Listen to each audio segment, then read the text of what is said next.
पति ने कहा अपनी पत्नी से कि चलो गुजरात चलते हैं घूमने के लिए, और घर पर माँ है, इसको अनाथ आश्रम में छोड़ चलते हैं। लेकिन दोस्तों उसके बाद पत्नी ने जो कहा पति से, ऐसी महिलाएं समाज के अंदर, दुनिया के अंदर बहुत ज़्यादा मात्रा में नहीं होती हैं। 1000-2000 या फिर लाख 2 लाख में एक आध महिला ऐसी निकलती है जो अपनी सास को भी अपने माँ से बढ़कर ज़्यादा मानती है। आज की इस घटना में आगे क्या हुआ था इस घटना के अंदर, और इस घटना से हमें बहुत कुछ सीखने को भी मिलेगा दोस्तों। घर गृहस्थी के अंदर किस तरह से रिश्ते निभाए जाते हैं, आखिर क्या क्या करना होता है रिश्तों को निभाने के लिए, पूरी जानकारी यहाँ पर आप लोगों को मिलने वाली है, तो वीडियो को लास्ट तक ज़रूर देखा करें। नमस्कार, मैं हूँ सुदेश कुमार और तिरछी बात चैनल में आपका स्वागत है। यह घटना झारखंड के एक छोटे से गांव के अंदर घटित होती है, जहां पर गिरधारी नाम का एक शख्स जिसकी उम्र हो चुकी है 40 साल, वह किसान है पेशे से, उसकी थोड़ी बहुत ज़मीन है, और उसके साथ उसकी पत्नी जिसका नाम होता है सुषमा। सुषमा की उम्र 38 साल फिलहाल हो चुकी है। अब सुषमा की उम्र 38 साल और पति गिरधारी की उम्र 40 साल, लेकिन अभी तक इन्होंने बच्चे का मुंह तक नहीं देखा था, यानी कि इनको बच्चे हुए नहीं थे, तो यह बच्चे के लिए तड़प रहे थे। जो गिरधारी होता है किसान, वह संतान प्राप्त करने के लिए जगह जगह ठोकरें खाता फिरता, कभी पीर फकीर, कभी हकीम, कभी डॉक्टर, कभी जहाँ भी कोई जैसा बता दिया करता, दर दर पर ठोकरें खाता फिरता, भगवानों के मंदिरों में जाता, माथे पर अपना दरवाजे पर सर रगड़ता दोस्तों, लेकिन इनको बच्चे नहीं हो रहे थे, तो ये बहुत ज़्यादा दुखी थे दोनों पति पत्नी। अब यहाँ पर क्या होता है, गिरधारी किसान बीमार हो जाता है, और गांव के अंदर ऐसा कुछ था नहीं कि जो ज़्यादा सुविधा हो, तो उसकी बीमारी बढ़ती जाती है। पहले पहले वह यह कह रहा होता है पत्नी से कि बीमारी ठीक हो जाएगी, कोई दिक्कत नहीं है, लेकिन धीरे धीरे वह बीमारी बढ़ती चली जाती है, और उसके बाद अब गिरधारी की मतलब हालत बहुत ज़्यादा ख़राब हो जाती है। उसकी पत्नी कहती है कि सुनते हो जी, पैसा तो हमारे पास नहीं है, लेकिन ज़मीन का टुकड़ा है, इसको आप बेच दीजिए और अपना इलाज करवाइए, क्योंकि इसके अलावा हमारे पास कोई दूसरा रास्ता नहीं है। गिरधारी कहता है कि नहीं नहीं, ऐसा मत करो, अगर मुझे कुछ हो गया तो तुम किसके सहारे रहोगी, कम से कम ज़मीन का टुकड़ा रहेगा तो उसके सहारे तुम जी तो पाओगी। लेकिन सुषमा कहती है कि तुम्हारे बगैर जीना और मरना ही क्या, तुम अगर बीमार इस तरह से मेरे सामने मर गए तो मैं ज़िंदगी भर नहीं जी पाऊंगी। इसी बात में कि मैंने इलाज नहीं करवाया, मैं ज़मीन को भी बेच सकती थी। तो यहाँ पर दोनों पति पत्नी बातचीत करके ज़मीन को बेच देते हैं, और उन पैसों से गिरधारी का इलाज शुरू हो जाता है। लेकिन दोस्तों गिरधारी का इलाज चलते चलते गिरधारी की तबीयत बहुत ज़्यादा ख़राब होने लगती है, लेकिन उसको एक खुशखबरी मिलती है, उसकी पत्नी गर्भवती हो चुकी थी। अब यहाँ पर पत्नी के पेट में बच्चा था, इस बात की उसको खुशखबरी मिलती है, खुश हो रहा होता है कि भगवान ने हमारी सुन ली। अब जब धीरे धीरे 8 महीने गुजर जाते हैं, इधर गिरधारी लाल की तबीयत और ज़्यादा ख़राब होती जा रही थी, और इधर 8वां महीना चल रहा था उसकी पत्नी को, और अब 8वां महीना जब पेट में बच्चा था तो उसी वक्त गिरधारी लाल की मौत हो जाती है। वो इस दुनिया को छोड़कर चल बसते हैं। अब यह देख करके जो पत्नी सुषमा होती है बहुत ज़्यादा रोती है कि मेरा पति मुझे छोड़कर चला गया। उम्र भी 38-40 साल हो रही थी। अब तो यहाँ पर रो रो कर वह बिल्कुल पागलों जैसी परिस्थिति में हो जाती है। लेकिन अड़ोस पड़ोस के लोग और जो मायके वाले थे वह उसको धीरज बनाते हैं कि बेटी अपना थोड़ा सा सांत्वना दे, अपने आप को तसल्ली दे। आस पड़ोस के लोग खूब मदद करते हैं, उसकी खाना वगैरह भी देते हैं और टाइम पर उसका काम भी चलाते हैं, और कहते हैं कि देखो तुम्हें जीना तो पड़ेगा, इंसान तो चला गया। हर एक इंसान उस काल के ऑफिस में लाइन में लगा हुआ है, किसका नंबर कब आएगा इसका ही पता नहीं है, बस बाकी सब काल की लाइन में लगे हुए हैं, अपने अपने नंबर की बारी का इंतज़ार कर रहे हैं। अब यहाँ पर सुषमा समझ जाती है कि अब मुझे अकेले ही रहना पड़ेगा, और यह जो बच्चा है अगर मैं ज़्यादा रोऊंगी या फिर ज़्यादा परेशान रहूँगी तो बच्चे की सेहत पर भी फ़र्क पड़ेगा। और दोस्तों 2 महीने के बाद, 1-1.5 महीने के बाद सुषमा को एक बेटा पैदा होता है। अब सुषमा सोचती है कि अब इस बेटे के ऊपर ही अपनी ज़िंदगी को गुजार लूँगी। इधर सुषमा के माँ बाप भी ये कहते हैं, अभी जिंदे थे, कि बेटी शादी कर ले, किस तरह से आगे का जीवन कटेगा। लेकिन सुषमा कहती है कि नहीं माँ बाबा, अब मैं इस उम्र में शादी करती हुई अच्छी नहीं लगूंगी, 40 साल उम्र हो रही है मेरी, मैं अपने बेटे के साथ रह लूँगी, कोई दिक्कत नहीं है, मुझे ज़्यादा कोई परेशानी नहीं है। उसी घर के अंदर अपने बेटे को वह पालने लगती है। बेटे को पालने के लिए वह घर घर जाती, लोगों के घरों में झाड़ू बर्तन पोछा और लोगों के घरों में छोटा मोटा काम करके कुछ पैसे जो मिलते उन पैसों से अपने बेटे का और अपना भरण पोषण वह करने लगती है। बेटे को पढ़ाती है, बेटा 5वीं क्लास में हो जाता है। कुछ समय के बाद बेटा अब 13 साल का हो जाता है। अब बेटा जब 13 साल का होता है तो उसकी समझ में आने लगता है कि मेरी माँ कितने दुख सहन कर रही है उसको पढ़ाने के लिए। तो बेटा एक डिसीजन लेता है और अपनी माँ से कहता है कि माँ, मैं अब पढ़ाई आगे नहीं करूँगा, बेटी माँ कहती है बेटा ऐसा क्यों, मैं तुम्हें पढ़ा रही हूँ ना। लेकिन दोस्तों बेटा कहता है कि नहीं, तुम अब बूढ़ी हो चुकी हो, क्योंकि जब बेटा हुआ था तो 38-40 साल की थी सुषमा, और फिलहाल वह बेटा 13 साल का है, तो वह भी 50 से ऊपर की उसकी उम्र हो चुकी है। तो अब उसके शरीर में वो जोश नहीं रहा था जो काम करने के लिए चाहिए होता है, तो वह ज़्यादातर थक जाया करती, बीमार हो जाया करती, बूढ़ी ज़्यादा हो चुकी थी। तो अब यहाँ पर सुषमा का बेटा कहता है कि माँ मैं तुम्हें ज़्यादा इधर नहीं घूमने दूंगा, अब काम मैं करूँगा, मुझे पढ़ाई लिखाई आगे नहीं करनी, मैं अब काम करूँगा, पैसे कमाऊँगा। तो दोस्तों वह अपनी माँ से कह करके होटल पर चला जाता है। गाँव के पास में छोटे से शहर में एक होटल था, यानी कि 5-6 किलोमीटर दूर ही था गांव के समीप वाला जो शहर था।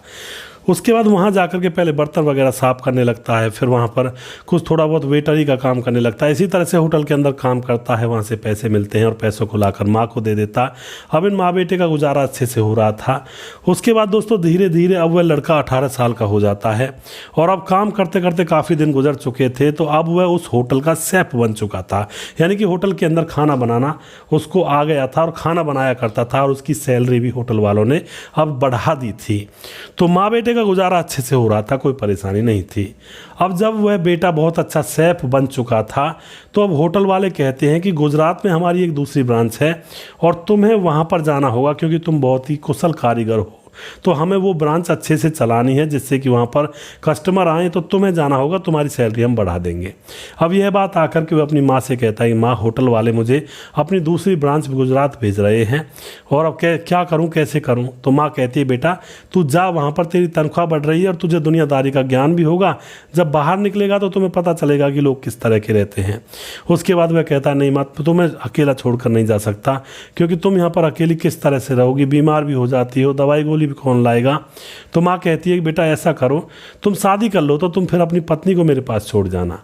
उसके बाद लड़का कहता है कि माँ आप ही करो जो भी कुछ करना है। और वो बुजुर्ग औरत एक लड़की ढूंढती है जिसका घर परिवार ऐसा ही था जैसा उनका खुद का घर परिवार था, यानी कि बराबर का परिवार था, और उस लड़की से रिश्ता तय कर दिया जाता है। लड़की का नाम होता है सुनीता, और उसके बाद अनिल और सुनीता की शादी कर दी जाती है। ये जो बेटा था इसका नाम अनिल था। अनिल और सुनीता की शादी कर दी जाती है। शादी होने के बाद सारी कंडीशन सुनीता को बताई जाती है, तो सुनीता बहुत समझदार थी, वह अनिल से कहती है कि हाँ कोई दिक्कत नहीं है। अनिल कहता है कि मैं गुजरात जाऊँगा शादी के बाद और तुम्हें माँ के पास रहना पड़ेगा। उसके बाद सुनीता कहती है कोई दिक्कत नहीं है मुझे, मैं माँ के पास रह लूँगी, तुम कमाओ खाओ। तो दोस्तों शादी के 2-4-10 दिन के बाद अब जो अनिल होता है गुजरात चला जाता है और वहाँ से 6-6 महीने में वापस घर आया करता है। इसी तरह से अब इनका गुजर बसर अच्छे से हो रहा था। एक दिन वह आता है और कहता है अपनी माँ से कि माँ तुम मेरे साथ चलो और मैं अपनी पत्नी को भी साथ ले चलूँगा, सुनीता और तुम दोनों साथ चलो। लेकिन माँ कहती है नहीं बेटा, मैं इस गांव में मेरी आत्मा बसी हुई है, अब मैं बुढ़ापे में हूँ, अगर इस गांव को छोड़कर जाऊँगी तो मैं ज़्यादा जिंदा नहीं रह पाऊँगी, क्योंकि मेरी आत्मा इस गांव के अंदर बसी हुई है। तो जो अनिल होता है अपनी माँ को अपनी पत्नी के पास ही छोड़कर या पत्नी को माँ के पास छोड़कर वहाँ पर वापस चला जाता है। इसी तरह से अब कई साल गुजर जाते हैं, इनको बेटा और बेटी पैदा हो जाते हैं।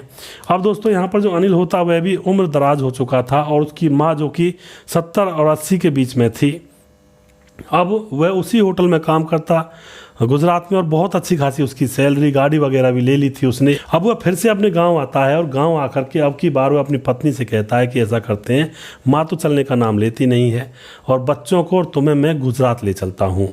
पत्नी कहती है माँ का क्या करेंगे? वह कहता है कि माँ को ऐसा करते हैं अनाथ आश्रम में छोड़ चलते हैं, पैसे वैसे दे देंगे अच्छी तरह से और माँ अच्छे से रहेगी। यह बात सुनते ही जो पत्नी होती है उसकी खोपड़ी खराब हो जाती है और एकदम से अपने पति के ऊपर झिल्ला कर पड़ती है कि आ गए अपनी औकात पर, दिखा दी अपनी औकात। तुम्हारी माँ ने कितने कष्ट सहे तुम्हें पालने के लिए, गाँव में तुम्हें क्या पता, गाँव में मैं रहती हूँ माँ के साथ और गाँव की जो बुजुर्ग औरत हैं जब वो मेरे घर में आती हैं तो मेरी सास की बहुत तारीफ़ करती हैं कि इसने बहुत ही मेहनत करके अपने बेटे को पढ़ाया लिखाया, गंदा रास्ता नहीं चुना, अपने ईमान पर रही, धर्म पर रही, और तुम आज उस माँ को छोड़कर जा रहे हो, उसको अनाथ आश्रम में छोड़कर जा रही हो, तुम्हें शर्म आनी चाहिए। अब ऐसी कुछ बातें वह पत्नी अपने पति से कहती है तो पति का भी जो एकदम से कहते हैं मीटर एकदम से डाउन हो जाता है और उसके समझ में आ जाता है कि मैं ये इतना बड़ा पाप कैसे करने जा रहा था। अब तो दोस्तों यहाँ पर वह यही समझ रहा था कि बच्चों को ले जाऊँ गुजरात, दिखाऊँगा, वहाँ पर रखूँगा और माँ चलती नहीं है तो एक अकेली कैसे रहेगी, इसको मैं अनाथ आश्रम में छोड़ दूँगा, वहाँ पर लोगों के साथ रह लेगी, पैसा मैं अपने आप जमा कर ही दूँगा। तो दोस्तों यहाँ पर अब जो पत्नी होती है उसने अच्छी तरह से बुरी भली अपने पति को सुना दी होती है कि जिस माँ ने तुझे पाला पोसा, जिस माँ ने दूसरी शादी भी नहीं की, सिर्फ तेरे ऊपर अपनी ज़िंदगी गुजार दी और तुझे कुछ बनाया, करने के काबिल बनाया, तो और तू उसी माँ को छोड़ करके अनाथ आश्रम में छोड़ करके तू जाना चाहता है मौज मस्ती के लिए। तो यहाँ पर दोस्तों बेटे की अकल आ जाती है और वो रोने लगता है और अपनी पत्नी से कहता है कि मुझे माफ़ कर दो, मैं पता नहीं कौन सा आवेग आया था मुझे जो मैं ये शब्द कह बैठा। उसके बाद वह अपनी पत्नी को अपनी माँ के साथ लेकर जाता है माँ के पास कमरे में। वहाँ जाकर माँ के पाँव पकड़ लेता है। माँ कहती है बेटा क्या हुआ, क्यों रो रहे हो तुम? लेकिन वह माँ को कुछ बताता नहीं है। वह यही कहता है कि माँ मुझे माफ़ कर देना जो मैंने तुम्हारे लिए ऐसे विचार अपने मन में, ऐसे ख्याल अपने मन में पाले। तो दोस्तों माँ को वह कुछ बताता नहीं है, काफ़ी पूछती भी है लेकिन वह नहीं बताता, नहीं मैं वह नहीं बताऊंगा तुम्हें। उसके बाद वह कहता है कि अब मैं यहीं पर जिस होटल में रहने से मैंने शुरुआत करी थी उसी होटल में आ जाऊंगा, चाहे सैलरी कम मिले, लेकिन रहूंगा अपनी माँ और अपने बच्चों के साथ। उसके बाद वह उसी होटल में जाता है जहां पर वह बचपन में जाकर लगा था, जिसकी ब्रांच में वह गुजरात में काम करता था। उनसे कहता है कि भाई अब बहुत दिन हो गए मुझे बाहर रहते रहते, अब मुझे यहीं पर बुला लो, मैं यहीं पर रहना चाहता हूँ अपने बीवी बच्चों के और माँ के साथ। तो होटल वाले उसको वहीं पर बुला लेते हैं। सैलरी हालांकि थोड़ी कम होती है लेकिन गाँव के पास आराम से वह अपने बीवी बच्चों के और माँ के साथ फिलहाल रह रहा होता है। तो इस तरह से दोस्तों अगर कोई पत्नी कोई और तरीके की होती तो कहती कि चलो मौज मस्ती करते हैं, बुढ़िया तो हमें घूमने नहीं देगी, यहीं पर पड़ी रहती है, इसको चलना फिरना तो है नहीं और हमारे साथ चले वो भी घूमे, तो ये तो यहीं पर रहेगी, इसको अनाथ आश्रम में डाल देते हैं, चलो हम और बच्चे और तुम निकल चलते हैं। कोई और अगर पत्नी होती तो यही कहती कि ज़िंदगी रखा ही क्या ज़िंदगी के अंदर, चलो घूम फिरते हैं, ये बुढ़िया तो अब मर जाएगी कुछ दिनों के बाद। लेकिन दोस्तों यह औरत ऐसी नहीं थी। इसने सोचा समझा और सोच समझकर अपने पति को बताया और उसको एक तरह से अकल दी कि इस तरह से नहीं होता है, समाज है, रिश्ते हैं, हर चीज़ों को ईमानदारी से निभाना चाहिए दोस्तों, क्योंकि रिश्तों को अगर ईमानदारी से नहीं निभाएंगे तो घर के अंदर ही महायुद्ध संग्राम सा छिड़ जाएगा। अगर हम समाज को अच्छी तरह से, समाज के रूल रेगुलेशन को फॉलो नहीं करेंगे तो समाज के अंदर ही हमें मतलब पिछड़ना पड़ेगा, लोगों की जो गंदी भावनाएं या फिर लोगों की तानों का सामना करना पड़ेगा, समाज से बिछड़ जाएंगे। तो हमें सारी चीज़ों का तालमेल मिलाकर चलना पड़ता है। लोग आज़ादी के नाम पर भाई हम आज़ाद हैं, हम तो मन करेगा जहाँ पर रहेंगे, ये करेंगे वो करेंगे, फिर उनका जो सर्वनाश होता है ना वो भी आज़ादी से ही होता है। जैसा मन करे वैसा उनके साथ उनके जीवन में घटित होता है। लोग घर से भाग जाते हैं, शादी कर लेते हैं एक दूसरे के साथ, रिश्तों की परवाह नहीं करते, समाज की परवाह नहीं करते, फिर उनके साथ भी ऐसा ही होता है। उनकी ज़िंदगी भी उनका परवाह नहीं करती है। जो समय की कदर नहीं करता है, समय उनकी कदर नहीं करता है। इसी तरह से जो समाज में समाज वालों की या समाज की कदर नहीं करता है तो उनके साथ उनकी ज़िंदगी भी कदर नहीं करती है, उनके साथ भी ऐसे ही खेल खेले जाते हैं आगे चलकर और ज़िंदगी बिल्कुल जहन्नुम के बराबर बन जाती है। दोस्तों वीडियो के लास्ट में कुछ भाइयों के नाम जरूर लेना चाहूँगा जो भाई हमारे वीडियोज़ को देखते हैं और हमें खूब सपोर्ट करते हैं। हमारे साथ है दोस्तों राम मोहम्मद यासीन लाहौर पाकिस्तान से, जो कि हमारे वीडियोज़ को लगातार देखते हैं, हमें खूब सपोर्ट करते हैं, भाई का बहुत बहुत धन्यवाद करता हूँ। उसके बाद राजकिशोर चौरसिया महाबलेश्वर महाराष्ट्र से हमारे वीडियोज़ को लगातार देखते हैं, भाई का बहुत बहुत धन्यवाद करता हूँ जो कि लगातार बने रहते हैं। राधे श्याम शर्मा से जयपुर राजस्थान से हैं। सुशील चौधरी हमारे भाई बहुत ही लगातार हमारे साथ बने रहते हैं और अच्छी अच्छी कमेंट हमारे वीडियोज़ में से निकाल कर और हमारे कमेंट में कमेंट करते हैं, बहुत बहुत धन्यवाद करते हैं भाई का। उसके बाद हमारे साथ हैं नवल पटेल जो कि हमारे वीडियोज़ पर कमेंट करते हैं। अमित पटेल हमारे भाई कमेंट करते हैं और कहते हैं कि सुदेश भाई मैं आपका वीडियो 2 बार देखता हूं, पर यूट्यूब से तो अमित कुमार के नाम से मैं कमेंट करता हूं और फेसबुक से मैं अमित पटेल के नाम से जय श्री राम लिखता हूं। अमित पटेल जी बहुत बहुत धन्यवाद आपका। इसी तरह से हमारे साथ बने रहें और आपका प्यार हमारे लिए बहुत ही महत्वपूर्ण है। उसके बाद आरिफ बहादुर हमारे साथ कमेंट करते हैं, सुरजीत कुशवाहा हमारे भाई राम राम जी, और दादा अंकित सिंह तोमर हमारे भाई राम राम सर जी राम राम जी। सूरज डियो हमारे भाई लगातार कमेंट करते हैं, राधे राधे सुरेश भाई, क्या हाल चाल है आपके। Where you get this story, the story is very good, I like your story, I am Suraj from Fiji, जय हिंद जय भारत। कह रहे हैं कि स्टोरी ऐसी आप कहाँ से लाते हो। मैं सूरज भाई ये स्टोरी आपको पता है सोशल मीडिया पर भी होती हैं और गूगल पर आप ढूंढ सकते हो, न्यूज़पेपर में भी आती हैं और जो क्राइम न्यूज़ के चैनल होते हैं वहाँ पर मिलती हैं। बहुत सारी रिसर्च करके ये चीज़ें लानी पड़ती हैं। उसके बाद महिपाल शर्मा हमारे भाई जय हिंद जय भारत, बहुत बहुत धन्यवाद करते हैं भाई का जो लगातार हमारे वीडियोज़ को देखते रहते हैं। परवीन राज बिहार से हमारे भाई कमेंट करते हैं। मोहम्मद इब्राहिम लगारी वेरी सैड, बहुत बहुत धन्यवाद भाई साहब का। मुकेश कुमार हैं और कह रहे हैं कि सर कलयुग चला हुआ है, आजकल रिश्ते नातों की कोई कदर नहीं करता है। बिल्कुल भाई साहब जी। सुजीत कुमार हैं, नमस्कार गुरुजी, राधे राधे राधे राधे जी। पृथ्वी सिंह दहिया हमारे भाई कमेंट करते, सुदेश भाई बहुत बहुत धन्यवाद आपका। पृथ्वी सिंह जी बहुत बहुत धन्यवाद आपका। और नवल पटेल, भाई से बढ़कर कोई नहीं होता जी, बिल्कुल। सुजीत कुमार, मोनू जैन हमारे भाई लगातार कमेंट करते हैं। प्रवीण बघेल से पूरी से हमारे भाई लगातार कमेंट करते हैं। मुकेश कुमार हैं, यूपी 83 से हैं, सर जी आप कैसे हो? मुकेश कुमार जी मैं बिल्कुल ठीक हूं। और मुकेश कुमार हमारा भाई हर वीडियो पर कमेंट करते हैं, भाई का दिल की गहराइयों से धन्यवाद करता हूं। धीरज बनवाल हमारे भाई लगातार कमेंट करते हैं, भाई का बहुत बहुत धन्यवाद करता हूँ। कह रहे हैं कि लालच बुरी बला होती है, 5 लाख 5 जान इतनी सस्ती तो नहीं होती ज़िंदगी। जी बिल्कुल धीरज जी, आप बिल्कुल सही कह रहे हो। लेकिन आजकल के ज़माने में जब इंसान अंधा हो जाता है तो उसको ना जिंदगियाँ दिखती हैं, ना रिश्ते दिखते हैं, ना ही समाज दिखता है, सिर्फ उसको पैसा पैसा दिखता है, या फिर जो कहते हैं ना बदला, एक तरह से किसी ना किसी तरह से बदला लिया जाए, वो बदला दिखता है। धीरज बरनवाल कहते हैं कि छोटी सी गलती और परिवार खत्म। जी बिल्कुल। उसके बाद भीमदत्त जोशी कहते हैं कि अपने भाई के 5 लाख रुपए वापस कर देता तो इतनी बड़ी घटना भी नहीं घटती। भीमदत्त जोशी नेपाल से हैं, फिलहाल यूपी मुरादाबाद में काम करते हैं। ये बात भी सही है भीमदत्त जी, उसने अपने बड़े भाई के 5 लाख रुपए लिए थे, लेकिन बड़े भाई को ना दे करके वापस टाइम पर पड़ोस में रहने वाली एक भाभी को 10 लाख रुपए प्लॉट लेने के लिए दे दिए। तो यह गलती उसकी भी थी। मुइम था वो आदमी, और नईम था उसका बड़ा भाई जिससे पैसे लिए थे।